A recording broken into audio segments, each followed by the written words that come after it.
எனது அன்பு நேயர்களே வணக்கம். உலகெங்கும் வாழும் பாபு சயின்டிபிக் ஆஸ்ட்ராலஜி சேனலின் மீனராசி அன்பர்களே, உங்களை இந்த வாரராசி பலன்களுக்கு அன்போடு வரவேற்கின்றேன்.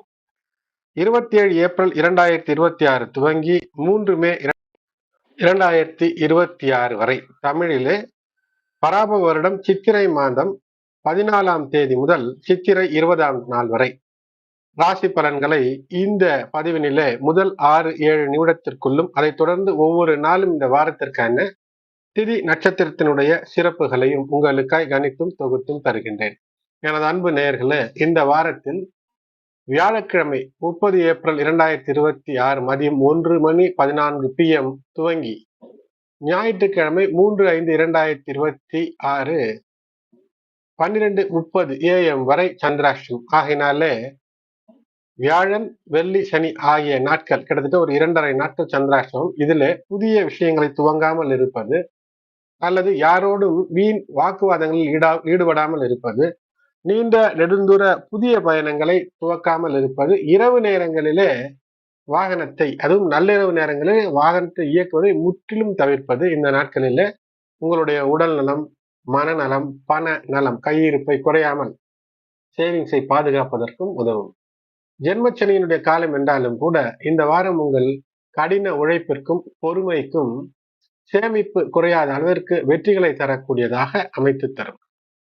27 ஏப்ரல் 2026 சந்திரன் கேது இணைந்து 6ஆம் இடத்தில் இருக்கக்கூடிய காரணத்தினால் வம்பு, வழக்கு, நோய் நொடி சார்ந்த விஷயங்கள் இவற்றிலே சற்று கூடுதல் எச்சரிக்கை, கவனத்தோடு இருப்பது சிறப்பை ஏற்படுத்தும். ஆனால் அந்த இணைவு என்று இருந்தாலும் கூட எச்சரிக்கை உணர்வோடு இருந்தீர்கள் என்றால் ஒரு மகிழ்ச்சி என்பது நிச்சயமாக இருக்கும். 28 ஏப்ரல் அதிகாலை 4 மணி முதல் கன்னி ராசியிலே சந்திரனானவர் இருப்பார். கன்னி ராசியில் சந்திரன் உங்களுடைய ராசிநாதன் குருவோடு கஜகேசரி யோகத்தில் இருப்பது என்பது வாழ்க்கை துணைக்கு ஒரு நல்ல விஷயம். வாழ்க்கை துணை மூலமாக உங்களுக்கு ஒரு நல்ல விஷயம். உங்களோடு வேலை செய்பவர்கள் அல்லது உங்களுக்கு உடன் இருந்து உதவியாக இருப்பவர்கள் மூலமாக நல்ல விஷயங்கள் எல்லாம் கிடைக்கக்கூடிய அமைப்பு என்பது இருக்கும். அதனால் ஒரு சுகம் என்பது மனதிற்கு நிச்சயம் கிடைக்கக்கூடிய அமைப்பை இந்த நாட்கள் தரும். அதாவது செவ்வாய், புதன் என்பது நிச்சயம் தரும். 30 ஏப்ரல் 2026 பகல் 2 மணி அளவில் சந்திரன் துலாம் ராசிக்கு வருவார், அஷ்டம நிலைக்கு வருவார். ஆகையினால் தான் அது சந்திராஷ்டம தினம் என்று ஆரம்பத்திலேயே சொன்னேன். புதிய வேலைகளை எது செய்தாலும் யோசித்து துவங்க வேண்டும். இருந்தாலும் கூட குருவினுடைய அருள் திருவருளாக தெய்வ கடாட்சத்தோடு இருக்கக்கூடிய காரணம். அது மட்டுமல்லாமல் இந்த யோகம் என்பது ஒரு நுட்பத்தை, ஒரு ஸ்கில், அதை நீங்கள் தெரிந்து செயல்படும் போது எந்த ஒரு விஷயமானாலும் வெற்றியை தந்து விடுவதாக இருக்கும். இல்லை என்றால் தேவையில்லாத விஷயங்கள், உங்களுக்கு தெரியாத விஷயத்துல ஈடுபடுவது, 3ஆம் நபர்கள் விஷயத்துல ஈடுபடுவது, தேவையில்லாத குடும்ப ரகசியங்களை உறவினர் அல்லாத மற்றவர்களிடம் சொல்லி ஏதேனும் ஒரு வருத்தத்தை தெரிவித்து மனதினுடைய பாரத்தை குறைக்கிறேன் என்று போலித்தனமாக சிக்கலிலே ஈடுபட்டுக் கொள்வது, இவையெல்லாம் தவிர்க்க வேண்டும். 3 மே 2026 அதிகாலை 2 மணி அளவிலேயே சந்திரன் விருச்சிக ராசியில் நீச்சம் பெற்று உங்களுடைய ராசிக்கு சகாயஸ்தானத்திலே ஆட்சி பெற்று இருக்கக்கூடிய சுக்கிரனுடைய பார்வை பெற்றிருப்பார். ஆகையினால் உங்களுடைய தந்தை வழி உறவுகளிடம் சற்று மதிப்பு மரியாதையோடு உள்ளன்போடு நடந்து கொள்ளும் போது வெற்றி என்பது நிச்சயமாக இருக்கும். தடைப்பட்ட காரியத்தை முடிப்பதற்கு அவர்களுடைய உதவி என்பது இருக்கும். உங்களுடைய ராசிக்கு 12லே ராகு இருக்கக்கூடிய காரணத்தினால் உடல் நலத்தின் மீது சற்று கூடுதல் கவனம் என்பது நிச்சயம் தேவை.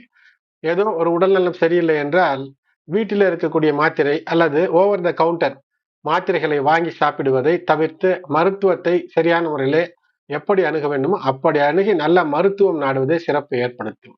பெற்றோர் மூத்தோர் ஆதரவு என்பது முக்கியம். மீனராசி அன்பர்களே, இந்த வாரம் பொறுத்தவரை குருவினுடைய அந்த தெய்வ அருள் என்பது உங்களுக்கு பலம் சேர்க்கிறது. மனதில் இருக்கக்கூடிய குழப்பங்களை எல்லாம் நீக்கி ஒரு தெளிவான முடிவோடு செயல்படும் போது வெற்றி என்பது இருக்கும். தொழில் ரீதியாக இந்த வாரத்திலே முன்னேற்றம் என்பது ஒரு வரமாகவே அமையும். வேலையில இருக்கிறீர்கள் என்றால் இதுவரை இருந்து வந்த பிரச்சனைகள் எல்லாம் தீரும்.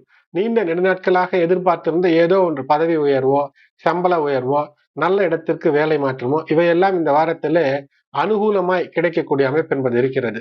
சக ஊழியர்களுடைய ஒத்துழைப்பும் இருக்கிறது. காரணம் என்னவென்றால் இந்த சந்திரன் குருவினோடு தொடர்பு என்று, அதாவது சந்திர அஷ்டமம் இருந்தாலும் கூட குருவினோடு தொடர்புடைய அந்த காரணத்தினால் சந்திரன் குரு ஒன்று கஜகேசரி யோகம், மற்றொன்று 5ஆம் பார்வை. குருவின் 5ஆம் பார்வையில இருக்கக்கூடிய நாட்கள் பெரும்பகுதியாக இந்த வாரத்தினுடைய மையத்தில் அமைவதனால் வெற்றி என்பது இருக்கும். வியாபாரத்தில் இருந்து வந்த தடைகள் நீங்கும். வருமானம் சீராக இருக்கக்கூடிய அமைப்பு. பழைய கடன்கள் ஏதேனும் ஒன்றை திருப்பி செலுத்தக்கூடிய சூழ்நிலை இந்த வாரத்தில் ஏற்படும். கணவன் மனைவி இடையே ஒரு அந்யோன்யம் அதிகரிக்கக்கூடிய வாரம். உங்கள் பிள்ளைகளுக்கு வீட்டில் உள்ள மூத்தோர் அல்லது வீட்டில் உள்ள பெற்றோர், பெரியோர், தாத்தா, பாட்டி இவர்களின் மூலமாக நன்மைகள் உங்களுக்கு நடக்கும். உடல் நலத்தை சற்று கூடுதல் எச்சரிக்கையோடு காத்துக் கொள்ள வேண்டும் என்று முதலிலேயே சொன்னேன். மாணவர்களுக்கு கல்வியிலே முன்னேற்றம் என்பது இருக்கும். குறிப்பாக உயர்கல்வியில இருக்கக்கூடிய மாணவர்களுக்கு விரும்பிய கல்லூரியில இடம் கிடைத்து மனதிற்கு மகிழ்ச்சி என்பது இருக்கும். வியாழக்கிழமைகளிலே சிவாலயங்கள் சென்று வழிபாடு செய்வது, தட்சிணாமூர்த்திக்கு மஞ்சள் நிற மலர்களை வைத்து வழிபடுவது, இவையெல்லாம் உங்களுக்கு வெற்றியை தரும். அது மட்டுமல்லாமல் இஷ்ட தெய்வ குலதெய்வ வழிபாடு என்பது மிக முக்கிய ஒரு வழிபாடாக வைத்துக் கொள்ளுங்கள். பூரட்டாதி, உத்திரட்டாதி, ரேவதி எதில் பிறந்திருந்தாலும் குருவருள் திருவருளாக அமைகிறது. எனது அன்பு நேயர்களே, திங்கட்கிழமை ஏப்ரல் 27, 2026 இந்த நாளிலே சந்திரன் சிம்ம ராசியில கேதுவோடு இணைந்திருப்பார். இந்த கேது சந்திரன் இணைந்து இருக்கக்கூடிய இந்த காலம் என்பது ராகுவினுடைய பார்வை இயற்கையாகவே அங்கு அமையும். ஆகையினாலே எதை செய்தாலும் எந்த ராசினராக இருந்தாலும் பதற்றமின்றி செய்ய வேண்டும், அல்லது ஒரு நல்ல குருவினுடைய ஆலோசனை பெற்று செய்ய வேண்டும்.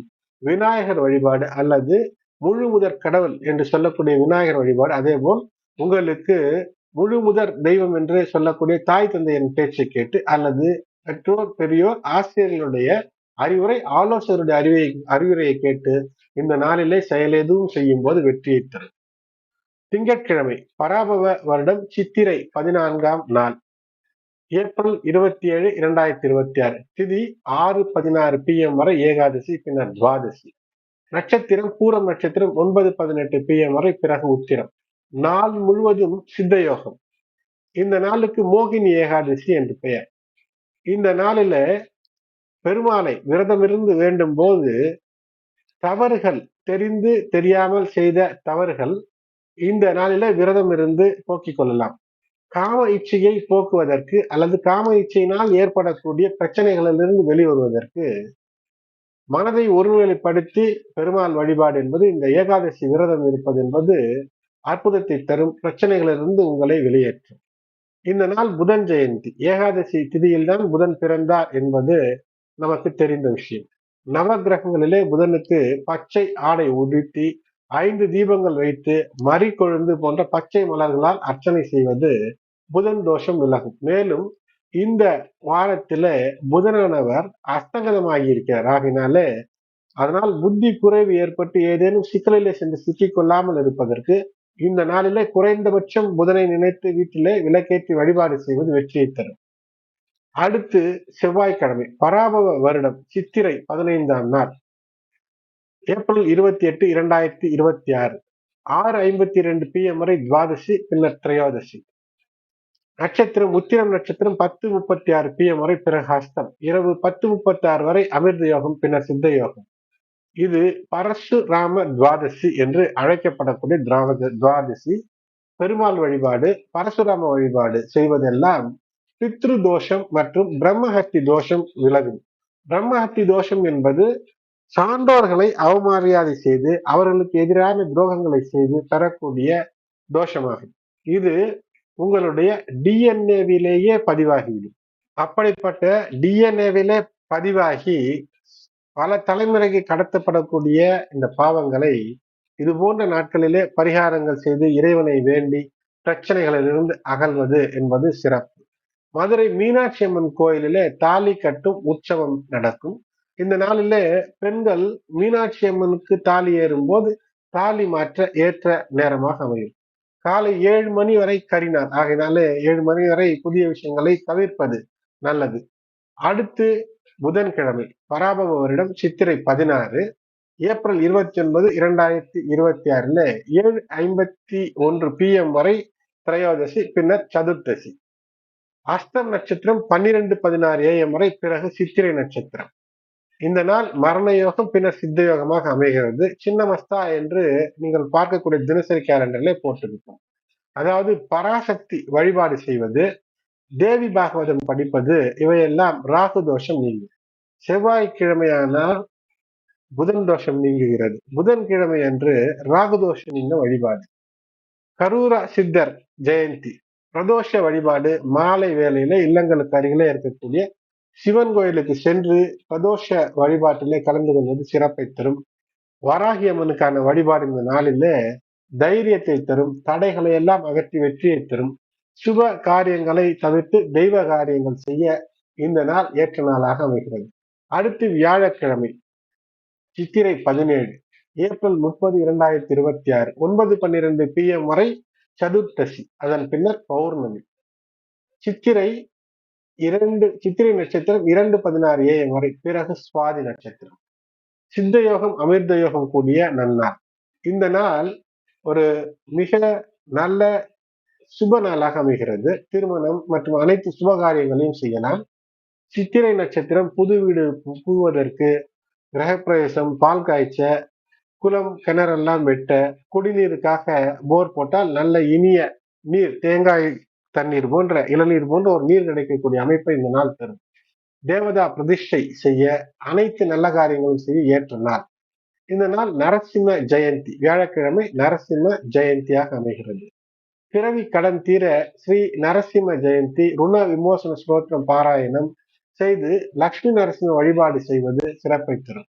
பானகம் நிவேதனமாக வைத்து மற்றவர்களுக்கும் தருவது மிகப்பெரிய சிறப்பை தரும்.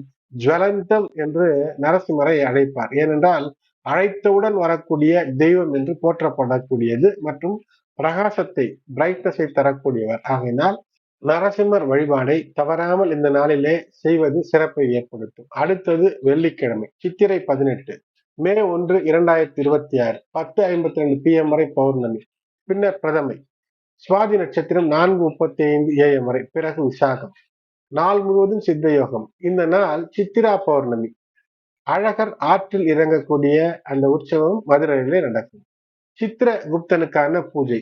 புதிய முறத்திலே நவதானியங்களை வைத்து, நோட்டு பேனாவை எல்லாம் வைத்து தானம் செய்தால் நம்முடைய இறந்த முன்னோர்கள் ஒருவேளை நரகத்திலே இருந்தால் அங்கிருந்து விடுவிக்கப்பட்டு சொர்க்கம் செல்வதற்கான வழி திறக்கும். தில ஹோமம், தில தர்ப்பணம் செய்த பலன் கிடைக்கும்.